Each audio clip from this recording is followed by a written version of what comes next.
السلام عليكم ورحمة الله وبركاته. عاملين ايه؟ يا رب تكونوا بخير وفي احسن حال. وصفة النهاردة هتبقى مختلفة عن كل اللي فات. هنعمل النهاردة سمك. ايوه سمك، يمكن اول مرة نعمله على القناة، وهو برضو من الحاجات اللي مطلوب ان احنا نحطها في اعتبارنا، ولازم ناكلها ونأكلها لاطفالنا واولادنا الكبار والصغيرين، لان السمك مفيد جدا جدا جدا. تمام. النهارده هنعمل نوع من انواع السمك، لا عفوا هنعمل نوعين من انواع السمك، تمام، بطرق سهله وسريعه وجميله جدا جدا جدا، ومش هتاخد مننا وقت نهائي. تمام. يلا نبتدي مع بعض على طول ونخش في الطريقه ونشوف هنعمل ايه. اولا انا معايا النهارده سمك مكاريل. ده شكله طبعا، ده بعد ما اتنضف واتنقع كويس جدا بالخل والملح والليمون. تمام. وبعد كده شطفته و دلوقتي هو جاهز على اللي انا استخدمه. ومعايا هنا شرايح بصل، شرايح طماطم، شرايح فلفل رومي. تمام. لو عايزاه يبقى فلفل حامي مفيش اي مشكله. ومعايا برضو النهارده، يمكن النهارده البطل بتاع المكون او الوصفه، وهو الخلطه دي. الخلطه السريه بتاعتي، وفي نفس الوقت هي خلطه مميزه جدا وبتخلي السمك في حته تانية. الخلطه دي مكوناتها ايه؟ طبعا عشان انتوا حبايبي هقولها لكم عشان تستفادوا منها وتعملوها وتبقى جميله. دي دقه، ايوه كلنا، في ناس كتير عارفه الدقه وفي ناس ما تعرفهاش. الدقه دي بتبقى عباره عن فلفل الاحمر والثوم والكلام ده مع شويه توابل. فدي دقه حمراء وثوم، تمام، مفروم، وتوابل بقى ملح، فلفل اسمر، كمون، كزبره. لو عندك بهارات سمك تمام، ما عندكيش يبقى هتستكفي بالبهارات دي فقط. وعصره ليمونه وشويه زيت وشويه خل، يعني معلقتين ومعلقتين. تمام يا حبايبي. كده انا قلت لكم مكونات الخلطه دي، نقولها لكم تاني. دقه، توم، طبعا معلقه دقه كبيره بمعلقه الاكل، ومعلقه توم، ومعلقتين زيت، ومعلقتين خل، عصره نص ليمونه، وتوابل ملح، فلفل اسمر، كمون، كزبره، معالق صغيره بمعالق التوابل، وملح، فلفل اسمر، كمون، كزبره. كل ده بيتعمل ميكس على بعضه كده، بيتقلب يتقلب يتقلب، بيبقى بالشكل اللي انتوا شايفينه ده. طبعا انا ايدي غسلاها ونضيفه. هبتدي ان انا اخد من الخلطه دي واعمل السمك كده من جوه ومن بره، اشبع الخلطه بالسمك واشبع السمك بالخلطه، اخليهم كلهم يمتزجوا كده مع بعض. تمام. طب السمك ده او الوصفه دي اسمها ايه؟ هنعمل النهارده سمك صينيه. في ناس تعرف السمك الصينيه وفي ناس لا. السمك الصينيه ده بتجيبي السمكيه وبتقطعيها على 3-4 اجزاء على حسب حجم السمكه. طبعا السمكه دي عندي عشان كبيره فانا قطعتها على زي ما انتوا شايفين كده 4 قطع. تمام. ونوع السمك ده يا جماعه سمك مكاريل. السمك المكاريل ده من انواع السمك المحببه لناس كتير جدا، وهو الصراحه فعلا كويس جدا وطعمه حلو. انا عن نفسي يمكن اكتر انواع السمك اللي بفضلها هو السمك المكاريل. طبعا بعد ما خلاص اهو عملناها كويس جدا بالمنظر ده، هنبتدي ننقلها تاني في الطبق اللي كان فيه، ماشي، بالشكل ده كده. طبعا شبعناها كويس في الخلطه. بعد كده هننقلها وهنعمل ايه بقى؟ انا عندي الطبق ده اللي زي ما قلت لكم اللي فيه طماطم شرايح وبصل شرايح وفلفل رومي شرايح، هحطه في قلب الخلطه زي السمك بالظبط، وهقلبه كويس. هقلبه كده بالمنظر ده كويس مع بعض في قلب الخلطه كده. طبعا على فكره احنا الخضار ده برضو مفيد جدا وهناكله مع السمك. احنا مش هناكل السمك بس ونسيب الخضار، لا، احنا هنحطهم في كلهم في قلب صينيه فرن دلوقتي بالشكل اللي انتوا هتشوفوه ده. انا هوريهولكم اهو. بصوا بنقلبه كويس جدا كده. طبعا هي مش ناقصها اي حاجه، انا حاطه فيها ملح وفلفل وكل التوابل وكل الحاجات اللي هتبقى محتاجاها ليها وللسمك. تمام. بعد كده هنعمل ايه؟ هنبتدي نرصهم في الصينيه. بصوا يا حبايبي بقى، معايا صينيه فرن او سرفيس اي نوع، معايا صينيه فرن، تمام، او سرفيس اي نوع من انواع الصواني المناسبه للفرن. هنعمل ايه؟ هنجيب دلوقتي الطماطم الشرايح والبصل والفلفل، تمام، هنحطهم في قلب الصينيه تحت كده بشكل عشوائي قوي، يعني شكل عشوائي خالص. هنحطهم كده بالمنظر ده، تمام اهو. طبعا هناخد الدقه دي حلوه جدا وبتطعم السمك قوي. هي اصلا تتبيله السمك هي عباره عن دقه وتوم والتوابل بس. هو اصلا السمك يا جماعه بالمناسبه، الناس اللي بتكسل تعمل سمك او اللي مش بيجي على هواها تعمل سمك، على فكره السمك من اسهل انواع الاكل اللي ممكن نعمله في حياتنا، ما بياخدش مننا وقت خالص. بعد ما حطيناها بشكل عشوائي كده في قلب الصينيه، هنروح رصين عليها السمك بتاعنا برضو كده. وبعد كده طبعا احنا هنبقى مشغلين الفرن على درجه حراره عاليه، تمام. بعد كده بالفرن شغال هنروح مدخلين صينيه السمك اللذيذه دي في قلب الفرن. اول ما تطلع هوريها لكم. ودلوقتي بقى يا حبايبي هنعمل تاني وصفه في الفيديو النهارده، وهو الجمبري، تمام. الجمبري ده جمبري اللي هو الصغير، طبعا انا نضفته، كان طبعا القشر بتاعه والراس اللي كل الناس عارفين ان سمك الجمبري بالذات بيبقى عامل ازاي.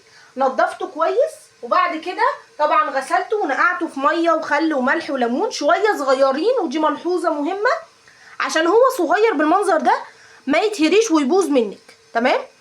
ودي بصلايه صغيره مبشوره، انا بشرها بالشكل ده كده بالمبشره. طب هنعمل ايه بالمكونين دول؟ هنعمل النهارده مع بعض شوربه الجمبري، تمام. شوربه سهله وسريعه جدا ومغذيه جدا ولذيذه بمعنى الكلمه، تمام. هنعملها دلوقتي، يلا مع بعض نشوف هنعملها ازاي. بصوا يا حبايب قلبي، دلوقتي انا معايا حله على النار، هحط فيها قطعه زبده كبيره كده محترمه بالمنظر ده كده، شايفين؟ ماشي، زبده اهي، زبده فقط. طب ما عنديش زبده ممكن سمنه، مفيش اي مشكله، بس الزبده طبعا بتطعم الحاجه اكتر ما انتوا. طبعا الزبده انا هستنى تسيح، ماشي. وبعد ما تسيح هبتدي اضيف عليها المكونات بتاعتي. بصوا يا حبايبي دلوقتي خلاص الزبده ساحت، هبتدي ان انا انزل عليها البصلايه متوسطه الحجم المبشوره، تمام. يستحسن تكون مبشوره عشان انا مش عايزاها تبان في الاكل، لان دي شوربه. هقلب البصلايه تقليبه مع الايه، الزبده، بس انا مش عايزه البصلايه تحمر ولا لونها يتغير، انا عايزاها بس تتشوح تختلط بالزبده شويه. وبعد كده هبتدي اضيف بقيه المكونات. ادي البصلايه خدت تشويحه بسيطه قوي مع الزبده، اديكوا شايفين لونها ما اتغيرش نهائي، وانا مش عايزه اصلا لونها يتغير. ادي بقى الجمبري بتاعنا بسم الله، ونبتدي نحطه، تمام. وبرده هنروح مقلبين.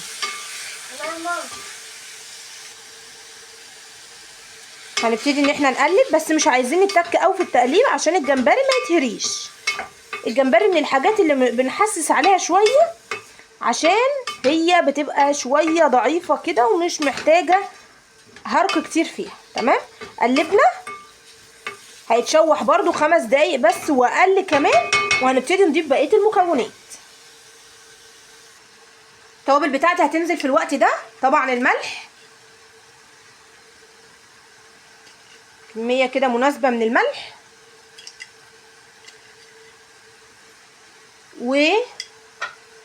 وكمون. السمك بيحب الكمون جدا، يعني طول ما انتي مناسب ليكي تحطي كمون حطي. كزبره وفلفل اسمر، دول الاربع انواع من التوابل اللي انا محتاجاها. عايزه تضيفي حاجه تاني ماشي، مش عايزه انا هستكفى بدول، لان هم دول اللي هيقضوا لي الغرض مش اكتر ولا اقل، تمام. هنديله تقليبه. طبعا السمك يا جماعه مأكولات بحريه فبينزل ميه، شايفينه نزل ميه ازاي؟ عشان ابقى اعرفكم بس اني انا ما حطيتلوش ميه، بالعكس هو اللي نزل ميه، الميه بتاعته. وعلى فكره ما بياخدش وقت في السوى نهائي.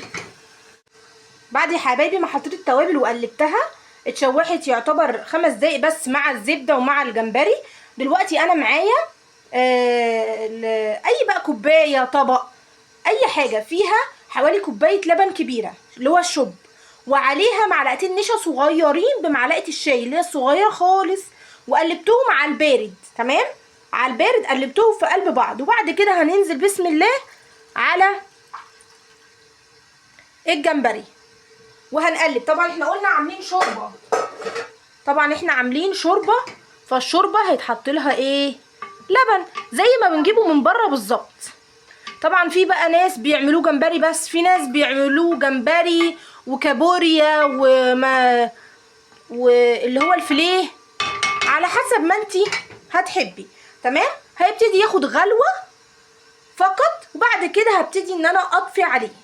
عايزه تزوديه شويه ميه، تمام. عندك شوربه اللي هي بس مش شوربه اي شوربه، لا، شوربه مثلا جمبري، شوربه اي نوع من انواع شوربه السمك، برضو هيظبط معاكي.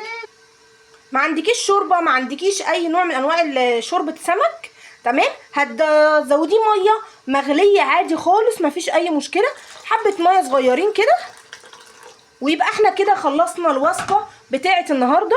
هي المفروض هتاخد غلوه، وهبتدي ان انا اطفي عليها، وبالهنا والشفا. هي جاهزه، توابلها حاجتها كلها فيها، وهي اصلا مكوناتها سهله جدا وبسيطه جدا جدا. دلوقتي انا مستنيه طاجن او صينيه السمك تطلع من الفرن، وهغرف لكم الشوربه وهوريكم صينيه السمك، وبالهنا والشفا. جربوها على ضمانتي بجد، مش هتندموا نهائي من ان انتوا تجربوا نوع من انواع الاكل ده. وده الشكل النهائي لصينيه السمك بعد ما طلعت من الفرن.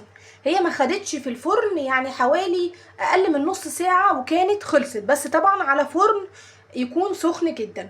تمام، ده شكلها. طبعا شكلها شاهي جدا جدا ولذيذ جدا ومغذي جدا وسهل جدا. جربوها على ضمانتي. يا ريت نصيحتي النهارده ان احنا نركز مع السمك شويه، لان في ناس كتير السمك ده مش في دماغها وما بتحبوش، وبالتالي الاطفال الصغيرين لما بيطلعوا هما كمان ما بيحبوش السمك. لا يا جماعه، السمك ده مفيد جدا. انا من ضمن الناس اللي ما كنتش ليا فيه قوي، بس الفتره دي بقيت احبب نفسي في معظم انواع الاكل، او بل كل انواع الاكل، لان كل انواع الاكل كل حاجه ليها فايده. تمام، وادي شوربه الجمبري اللي انا برضو عملتها معاكم. ده شايفين شكلها طبعا، هي بتبقى شهيه جدا جدا. ادي الجمبري اهو. تمام، عايزه بقى تزودي لها اللي هي تبقى شوربه سي فود مكونه من كل انواع الاسماك، اللي هي بقى الكابوريا والسبيط والحاجات التانية، مفيش اي مشكله، والفيليه وكده برضو اللي انتي عايزاه. على فكره هتبقى بنفس الطريقه بالظبط. ماشي، وده خلاص كده الفيديو بتاعي خلص. يا ريت يكون عجبكم، اتمنى ان هو يكون عجبكم وفاتكم واستفدتوا منه. شكرا جدا على استماعكم ليا. اي حد حابب يقول لي رايه في التعليقات، حابب ان انا اعمل وصفه معينه برضو يكتب لي في التعليقات. شكرا جدا، والسلام عليكم ورحمه الله وبركاته. ما تنسيش لو الفيديو عجبك يا ريت تتكرمي وتحطي لي لايك وتعملي لي شير عشان غيرك يستفيد، وتكتبي لي كومنت لذيذ كده، وتشتركي في القناه. وشكرا جدا على استماعكم ليا.